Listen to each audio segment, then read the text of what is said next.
just want to continue to give you guys, first of all, Savannah's story is so incredible. She is from Florida. This happened in Orlando. She was in our state's foster care system. So she's just a true example of what's happening in our state. In the film, it mentioned a difference between adults and minors. When we're talking about adults, we have to have evidence of one of these three things. We have to show proof that there was some element of an act, one of these acts. So maybe the trafficker had someone that was just transporting the victims. They could be in trouble for relating to the human trafficking case. Some kind of means. This is the force, fraud, or coercion. We have to show that one of those evidence, one of those is present, proof that the person is being forced to doing this, physically threatened, physically abused. Maybe they're being tricked, manipulated, fraud's being used, they're being told promises that are not being fulfilled. And then finally, for the purpose of a commercial sex or labor service as well. Now, when we're talking about kids, it's a little easier to make it a human trafficking case because that middle section, you don't have to mess with any of that. All we have to show is that the child was under the age of 18 and involved in some kind of commercial sexual activity. If it's labor trafficking of a minor, we still have to deal with the middle step, unfortunately. But if it's sex trafficking, we just have to show they're under 18 and some commercial sex act occurred. So think about all the things of value besides money and drugs that could be exchanged for a sexual act. Sexual acts include stripping, webcam, live streaming, exotic dancing, working in a strip club. All of that with minors can fall under human trafficking. So we have kids that are having sex or sex acts in exchange for a new outfit, for a shopping spree, for a new cell phone, for the latest video game. All of those things have commercial value. The child doesn't even realize what they're doing is human trafficking. They just think they're getting what they wanted. But the law says you're under 18, that's human trafficking. So you may come across it. It may not look like what's in the movies and Taken, but it could still fall under human trafficking. Looking at the stats we get directly from DCF of cases that were verified in our area, last year we had 44 reports and 18 of those ended up being verified, 100% for sure sex trafficking of minors. You can see the county breakdown of the reports that came in. Right now, so far this year, we've already had 18 reports in the Treasure Coast area. One has been verified, and you can see, again, the breakdown. The trend, just like in the Treasure Coast, we see the same thing in Palm Beach County, where the majority of the verified cases for sex trafficking are not just kids in foster care. The majority of the verified cases are kids coming from the community. So we cannot assume these traffickers are just going after kids in foster care. They're going after our kids too. So please keep that in mind. You will in your bag you were given something that had some other red flags, so I'm not going to go through all of these. We have additional materials up here if you didn't bring your bag. I also have two different cards. One is specific to the drug treatment industry, and one is specific to the medical industry. So in case you work in one of those fields, we have stats that are specific to that as well, some red flags. But basically, if you have individuals whose movements are being restricted, of course, if they're talking about, hey, I'm 16, oh yeah, I work at the club, the strip club, all right, huge red flag, commercial sex right there, definitely can be indicating from trafficking. You might see some branding. The trafficker might have forced tattoos on the victim. So if you have a client you work with pretty regularly, you start noticing some of the tattoos, they're getting new tattoos. It could be as simple as a heart on the hand. We had a case in Florida, which is a little heart right here on the hand that the trafficker put and forced on all of their victims. So just casually ask, hey, that's a different tattoo, that's a new tattoo, what's the story behind it? And watch how they respond. Most people, there's a story behind it, they don't mind telling you, but if they kind of cover it up, look fearful, avoid answering the question, how they respond can be key to letting you know, hey, this might be a red flag of human trafficking. Of course, in keeping in mind some of these other red flags, when you're interacting with them, if there was someone else and that person is responding for them, or they have to look to that adult for permission to talk to you. If you're working with somebody and you're using a translator that's not one of your own, be very careful with that. You may think trafficked. They don't know what that is a lot of times, so wording it differently. The lip balms that we have up here, feel free to take whatever you want, but we have lip balm that are labeled with the National Human Trafficking Hotline, and it does not say, are you being trafficked? It says, do you feel trapped into working or performing sex acts. Trapped can mean many different things for many different people, but we're trying to help them self-identify that maybe they're a victim. The whole idea behind the lip balm, we give them out to nurses, law enforcement, really anyone that works with potential victims, is that you can give it to them, especially if they're over 18 and they're not willing to get help, but hey, here's some lip balm. Now they know who to call. They're too scared to call 911, but the moved. So you can take the label off, and by the time they get back to their trafficker's not going to see what you just gave them. They're just going to see boring lip balm. But they can quickly memorize the number, hide it in their shoe, and have it for down the road when they're ready to call or they feel like it's safe to call. I'm going to keep going because we have a lot, and we're almost out of time. If you want to take a picture of this, just some things that we talk to when we talk to foster parents, we talk to social service providers, and things to keep in mind when you're interacting with the victim. A lot of it is empowering and giving them choice and say that just the little things. There was a trafficker who said, I even told my girls how many squares of toilet paper they could have, just so they knew that even that part of their life I controlled. So imagine someone comes into your office and you ask them what they want to drink. Just something simple like that. What's your favorite candy? Our law enforcement down in Palm Beach kind of do this. They'll say, all right, you want M&Ms? You got it. We're going to go get it for you. Just little pieces of empowerment that help them understand that you're different, that you're not the lies that the trafficker told you. We're not going to go in depth in this, but just so we know, because I know that there are massage parlors in our area, this definitely can fall under human trafficking, although most of the time those cases are adults, not always. There have been cases where minors were recruited into that. A lot of times these women are mothers, so it does affect the family. They're coming to support their kids. And they're not being told that they'll be doing sex work. So they're being told they'll actually be a massage therapist or something else. Get here, now they've got debt. A lot of them are coming from other countries in this case. So they're stuck in that situation. There's a lot of cultural factors. You guys know when you're working with clients, think about all the cultural factors. So for some of these women coming from Asian communities, there are certain beliefs that will prevent them from saying, yes, I need help. So one of their cultural beliefs ties into when a law enforcement officer comes and says, hey, do you need help? There's a cultural belief that I must be of utility to my social group. So if I say, yes, I need help, I'm being trafficked, I'm betraying my social group. And that's very, very powerful to a victim that may keep them from saying, yes, I need help. Keep going. The traffickers can be anyone. All of these are traffickers. The gentleman on the bottom left was a judge in another state. The one on the top left was here in down in Palm Beach County. The one on the bottom right trafficked her children. She was a mother. I think the one on the top right trafficked a minor into a massage parlor. So they can be anyone. So a lot of times it's like with child abuse here, that it's oftentimes someone who's close to the child. So in one study, family was the largest connection to the victims. We see that a lot at Place of Hope, where we've had kids that their mom sold them for rent. Their dad sold them to pay the electric bill, for drugs, whatever it is. Savannah was literally sold for $10. So just kind of changes what we think of. Sometimes we think of this stranger danger, but it's actually important to educate our kids on how it could be someone that's your friend. We see cases where minors are in school recruiting other kids. So the teacher's going to recognize the 42-year-old and they're kind of being creepy, but they may not recognize the 13-year-old who's befriending your kid. And so that's why we may see with our DCF stats how we see more community kids being targeted, being verified trafficking cases as well. The common factor, as we mentioned, you've heard it all week here in the conference, is the vulnerability. Vulnerabilities can be good, they can be bad, but we all have them. And a lot of times our kids don't even recognize what could put them at risk. So having conversations of what's something that could maybe put you at risk of maybe being swayed by someone to do something you maybe normally would never do. These are just some of them. Looking at them, low self-esteem, come on, how many kids does that affect? Even as adults, we struggle with that sometimes. So some of these things are not that unusual that are cutting across all types of all young people. And last night, I just kind of threw these slides in here to tie it back to what was discussed yesterday, because there were so many great sessions that happened here. But some of the things that connect to what we learned is, of course, you heard about the social media. This is what makes all of our kids accessible. There used to be a time where you'd have to physically come across someone, bump into them on the street or in the grocery store. You have to physically come across someone to meet them.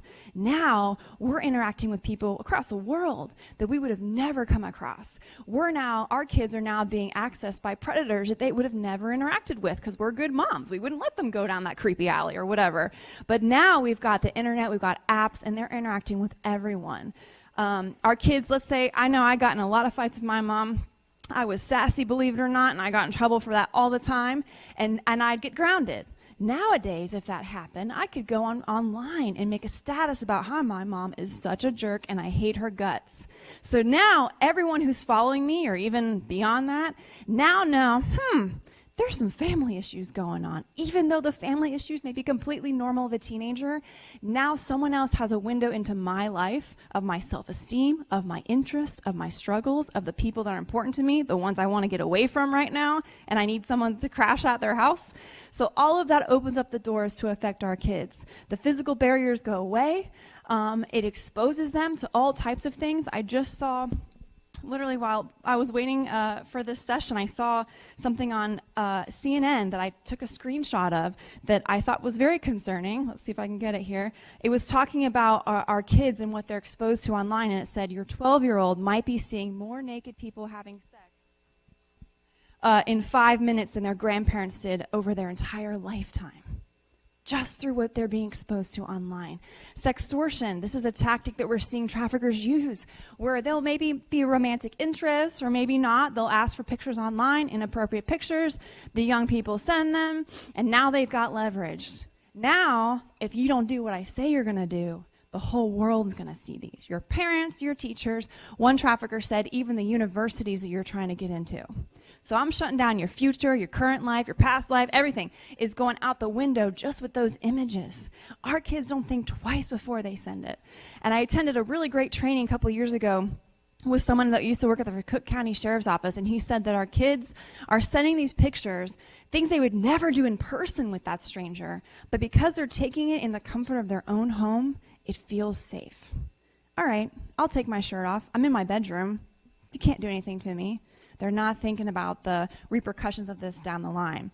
So yesterday, one of the speakers talked about this video gaming and apps like that. And a couple of months ago, I had gone home because I just wanted to learn. I didn't grow up with video games. So I went home to my husband and I said, can you just show me what the heck this stuff is? Get me on this twitch.com, which is how they're chatting and live streaming. And just on a Monday night at 8 o'clock with 20 minutes, 30 minutes to spare, I came across girls live streaming on this very popular video game chat thing. There was several women, 19, 20, bare-chested, painting themselves. You can get on right now and watch it. So little boys are going on. You don't have to make an account. You don't have to check saying you're over 18, and that's what you're seeing. This particular girl, a lot of these girls have low-cut shirts, and the whole conversation, it quickly becomes sexual and about her looks, and this is the online girlfriend. This is like the girlfriend experience. She's cute, she's funny, she's attractive, she's down to earth, she likes to talk video games. She's perfect, right? These girls are on here, and you can buy their attention. This is what's concerning to me. It's grooming the next generation of young people, of boys, to purchase attention from females. She'll just say your username for some money. This girl actually had, this middle picture is of her Amazon wish list. You could buy her curtains to get her to give you attention on the live stream. What was even more concerning is she says, there's a list of top donors, and if you give a certain amount, you get to interact with her on her private Snapchat. I wonder what happens there. People have given, the top donor gave $4,300 to this one girl. You're telling me all she did was give him a shout out on a live stream? You didn't have to log in or anything. I didn't know what I was doing, and I found this stuff. So imagine our kids that are on this all the time. Of course, they're being targeted through pornography. This desensitizes them, so when they get asked for, more inappropriate pictures down the line, actual sex acts, whatever it is, okay, that's not much worse than what I did last week or what I saw on YouTube or what I saw in a music video. It creates, yesterday one of the speakers mentioned about this unrealistic expectation. It's creating unrealistic expectations for our young people of what sex is like, what the other partner is like, they should be like, what I should be like, what we should do, what I should expect. All of this kind of sets them up for failure, and think about the ramifications down the line when they get married and the hardships that come with that. when this person that you're in love with doesn't want to do the crazy stuff you've saw for the past 10 years on porn. The danger with porn, one of the dangers is it's usually free, so it's very accessible. It's pretty much anonymous. It's not like if the kid drinks alcohol, you're going to smell it on their breath. You won't necessarily know that they saw that right before they came to your class or your office. It's very addictive, has effects on the brain like drugs do, and most of the content is abusive. Some of our young girls are being used in this. They're being trafficked to create the content that millions and millions of people view all over. And what's really concerning is the average age of first viewing porn is 11 years old. That's the average age. Imagine, younger. That's crazy. I love this quote. It says, pornography can offer all of these elements: images, arousal, reinforcement, the example of others. So it's a potent teacher. You get to see it, hear it. You get to see the live example, so now you know what to do. And finally, the substance abuse connection. If you don't have an addiction, we're going to give it to you because now you're dependent on me. You're going to keep doing what I tell you to do to keep that drug flow coming. Or maybe you're going to use it to block out the traumatic experiences that I'm making you have. So this is a huge barrier for victims coming out of human trafficking. They have to get treatment, and there's not necessarily a ton of places where that are ready to take them right away. Let's see. All right. And finally, connecting back to the shame topic yesterday, I loved it. These are some of the statements that a victim might say. They feel like it's their fault. I have done so many presentations to even adults who come out and say during the presentation, I think I was trafficked, but I didn't tell anyone because I thought it was my fault. I was ashamed of what I had done. They were set up from day one to be tricked into being trafficking, but it still was a huge barrier of why they didn't come forward. I couldn't tell anyone because he was going to release the embarrassing photos of me that I felt ashamed of. He told me no one else would want me because I'm a prostitute. So going back to yesterday, it was talked about, it's internal. I'm inherently bad. It's not what was done to me. It's who I am. This is what I'm worth. This is the National Human Trafficking Hotline. It's on all of our materials, but please put it into your phone. If they're under the age of 18, of course, we got to call into the abuse hotline, but you can still call this number as well to keep tracking our data of what we're seeing. If they're an adult, this is a number you can give them. This is a number you call, they call, everyone calls. Even our law enforcement says if you call 911, you call the authorities, still call this number as well. There's resources. So I've had a young lady come up before, over 18 though, and she said, look, I was trafficked about a year ago, but I think I'm finally ready to take this guy to court. She was only ready because she learned about this number. 911, she was not going to call, but she felt comfortable calling. She may not even, let's say she didn't want to go to court. She just wanted to find out if there's housing in her area. She can still call. It's a resource line as well. So all over the country, 24/7. So put that in your phone. I know I've got like 30 seconds. Let me just quickly. You already heard that we do residential care. We do these presentations. We'll come show the film. We don't charge for it. We can give more technical presentations, kind of like what I'm doing right now. We have ones for medical staff, hotel staff. Sometimes we'll bring in law enforcement. So please keep us in mind if we can come educate anyone you're connected with. We do offer groups for girls 12 to 18 years old who maybe are very at risk of being trafficked or have been. It's a 10-week program. Again, it's free. So let us know if we can come work with some of your youth. And we also have one for boys and girls, 12 to 18 years old, 5 weeks. It's more surface level. It touches on bullying, human trafficking, and teaches empathy. The whole idea that we cannot stop human trafficking if we don't have empathy in our kids. A lot of times I work with youth who are like, whatever, that's her problem, her business, not mine. And they don't intervene. They don't stand up for their young person. So that's what we're trying to teach. And finally, this does not necessarily affect kids. We do run the John School program in the Treasure Coast, working with men who have been arrested for buying sex. And this is important because our little boys who get hooked on porn at 11 may grow up to be those men. So we're kind of working holistically, trying to look at what's the underlying issues that led you to buy. Let's talk about the hurt that drove you to that massage parlor. Let's try to process that and work through it. Here's our contact info. Please reach out to us. Jamie Bond is on the Human Trafficking Coalition here in the Treasure Coast. If you want to get involved and join that, I highly recommend it. So she serves up here. I basically go Miami to wherever she goes, Vera or whatever. So let us know if there's anything we can do to help, and feel free to take all of our resources. Thanks, Laura. Of course, we've been partners with Place of Hope now for, 4 or 5 years. So we appreciate their involvement. So today